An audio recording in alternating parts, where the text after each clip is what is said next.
অসংখ্য বর্ণনায় এই সৈনিকদের তলিয়ে যাওয়ার ঘটনা রয়েছে।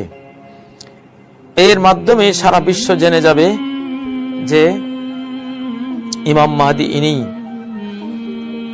আবু জাফর বলছেন, ইউকসাবু বিহিম ফালা ইয়ানজু মিনহুম ইল্লা রাজুলান মিন কালব। এই যে বাহিনীকে 70,000 সৈন্য বিশিষ্ট মারণাস্ত্রের অধিকারী বিশাল বাহিনীকে তলিয়ে দেওয়া হবে, এদের থেকে 2 জন লোক বেঁচে যাবে, একজন বাশির, একজন নাজির, একজন সুসংবাদ দাতা, একজন সতর্ককারী। তবে এদের সবার চেহারা ঘাড়ের মধ্যে স্থাপন করে দেয়া হবে, উল্টিয়ে দেয়া হবে অভিশাপ হিসেবে।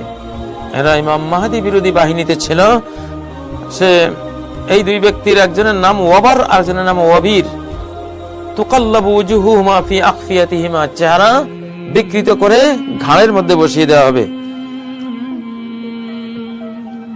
এরা একজন মক্কায় গিয়ে ইমাম মাহদীকে সংবাদ দিবেন যে এই ঘটনা ঘটেছে, এক বিশাল বাহিনীকে বাইদা নামক স্থানে তলিয়ে দেওয়া হয়েছে। তিনি আল্লাহর প্রশংসা করবেন।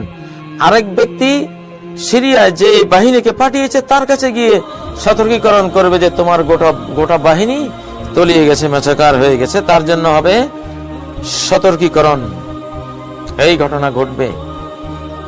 946 নম্বর হাদিসে রয়েছে জুহরি থেকে, ইমাম জুহরি বলছেন, ইয়াবাসু মিন আহলিল কুফাতে বাসাইন, ইরাকের কুফাবাসীদের মধ্য থেকে 2 দল, 2 সৈন্য বাহিনী প্রেরণ করবে। বাসান ইলা মর, এক দল আফগানিস্তানের মরুর দিকে, এখান থেকে ইমাম মাহদীর সৈন্যবাহিনী যাবে তাদেরকে মারার জন্য। এইদিকে এক দল আসবে বাসান ইলাল হিজাজ, আরেক দল যাবে মক্কা মদিনার দিকে। ফায়ুকসাবু বিসুলুসি বাসি ইলাল হিজাজ, মক্কা মদিনার দিকে যারা যাবে তাদের 3 ভাগের 1 ভাগ চলে যাবে, আর 3 ভাগের 1 ভাগকে আকৃতি বিকৃত করে দেওয়া হবে। তাদের চেহারা তাদের ঘাড়ের মধ্যে স্থাপন করা হবে। তারা তাদের পেছনকে দেখবে যেমন তারা তাদের লজ্জাস্থানকে দেখবে। ইয়ামশুনাল কাহকারা বিআকাবিহিম, পিছনের দিকে হাঁটবে, সামনে আর হাঁটতে পারবে না। তারপর কামা কানু ইয়ামশুনা বিসুদুরি আকদামিহিম, পা দিয়ে সামনে হাঁটতো, বিকৃত হওয়ার পর পেছনের দিকে হাঁটবে। আর 3 ভাগের 1 ভাগ তারা মক্কার দিকে যাবে। এই বর্ণনায় এটা সম্ভবত আরেকটা বাহিনীর কথা এসছে যেটা সেই দিকে যাবে, কিন্তু একটা বাহিনী যেটা পুরোপুরি তলিয়ে যাবে, যার কথা একটু আগে হাদিসে আপনারা শুনেছেন। যে 2 জন সাংবাদিক বেঁচে যাবে, সাংবাদিক বলতে সংবাদ দেওয়ার জন্য আল্লাহ তাদেরকে বাঁচিয়ে দেবেন। তাদের চেহারার অবস্থা দেখে যে ব্যক্তি তাদেরকে পাঠিয়েছিল সেও বিশ্বাস করবে, আর ওই চেহারার অবস্থা দেখে মক্কার ইমাম মাহদীর কাছে তারা যখন সংবাদ নিয়ে যাবে তিনিও বিশ্বাস করবেন যে হ্যাঁ এরা সেই বাহিনীতে ছিল, লক্ষণে বোঝা যায়। আব্দুল্লাহর বর্ণনা রয়েছে 948 নম্বর হাদিস, ইয়াকুলুল্লাহু তাআলা ইয়া বাইদা বিদি বিআহলিক, এখানে রয়েছে যে স্বয়ং আল্লাহ তাআলা বলবেন, হে বাইদা তোমার উপরে যে সৈন্যবাহিনী রয়েছে এদেরকে ধ্বংস করে দাও।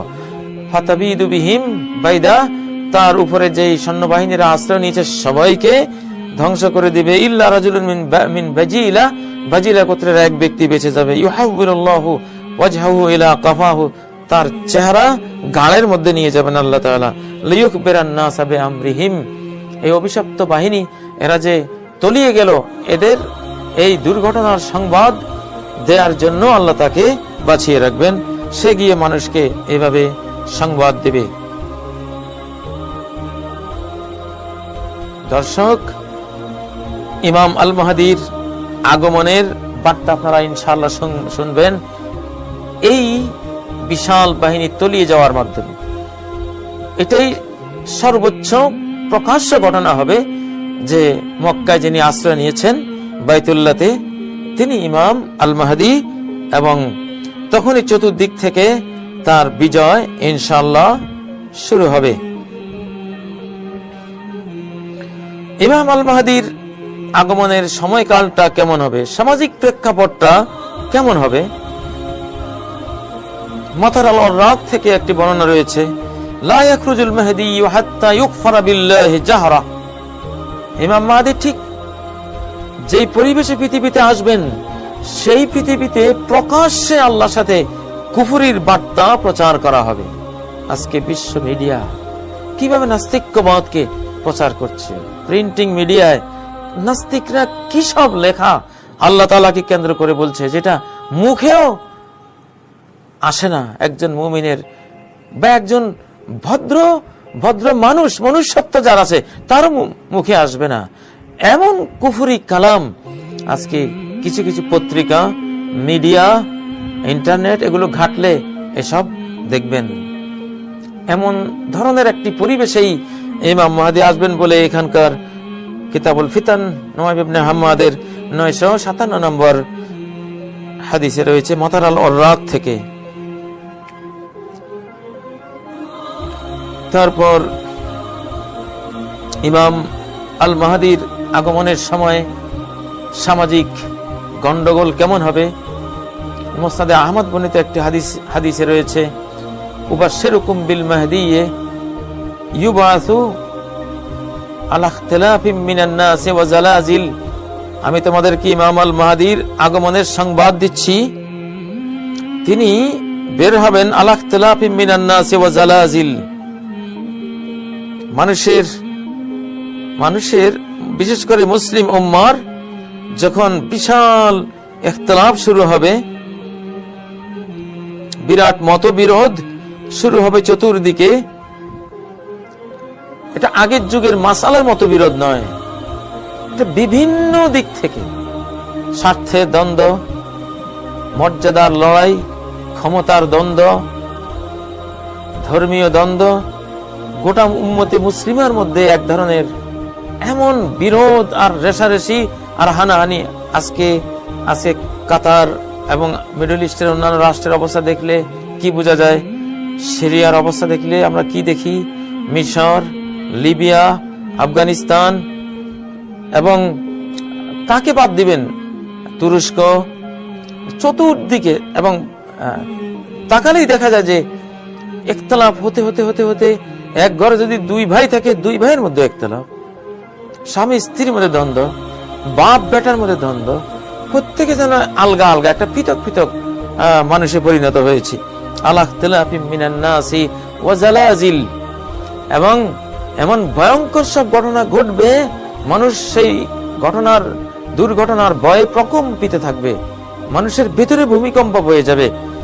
মাটির পৃথিবীর ভূমিকম্প সে তো আছেই, তার সাথে হৃদয়ের মধ্যে ভূমিকম্প আসবে, ভয়ের ভূমিকম্প, যেটা সূরা আল বাকারা 214 নম্বর আয়াতেও অতীতের জাতির মধ্যে এমন হয়েছিল বলে আল্লাহ বলেছেন।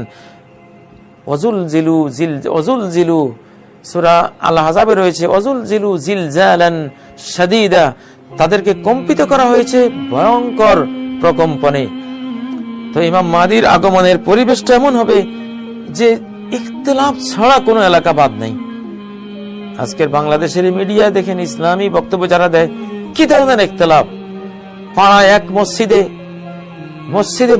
ইখতিলাফ, হুজুরে ইখতিলাফ, নেতায় ইখতিলাফ। ইখতিলাফ ছাড়া জানে ইখতিলাফ করার জন্যই পৃথিবীতে আমাদের আল্লাহ তাআলা পাঠিয়েছেন। আল্লাহ তো বলেছেন, ওমা খালাকতুল জিন্না ওয়াল ইনসা ইল্লা লিয়াবুদুন।